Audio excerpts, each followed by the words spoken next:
Magandang gabi mga kababayan, narito po ang result summary ngayong araw ng Sabado, February 7.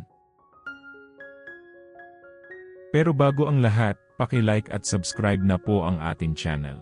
Maraming salamat po.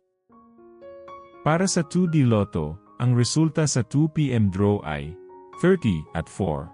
Para naman sa 5 PM draw, 17 at 31. At para sa 9 PM draw ay 16 at 26 in exact order. Para sa 3D Lotto, ang resulta sa 2 PM draw ay 6, 0 at 8. Habang sa 5 PM draw ay 1, 3 at 5.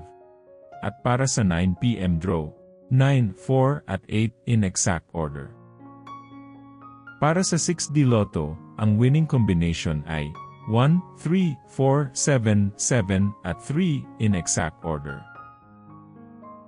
I-pause ang ating video at paki-check mabuti ang inyong mga tickets. Para sa Lotto 642, ang ating winning combination ay 42, 10, 5, 13, 20 at 19 in any order. Maaari nyo pong i-pause ang ating video para makita at ma-check ng mas mabuti ang resulta at inyong mga ticket.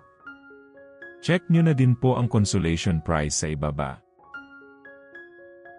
At para sa Grand Lotto 655, ang ating winning combination ay 55, 2, 43, 10, 14 at 13 in any order.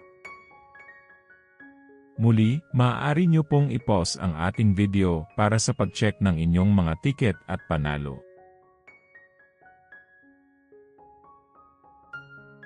Narito po ang draw schedule at jackpot estimate para bukas. Congratulations po sa lahat ng nanalo. Kita-kita po ulit tayo bukas. Maraming salamat po sa panunood.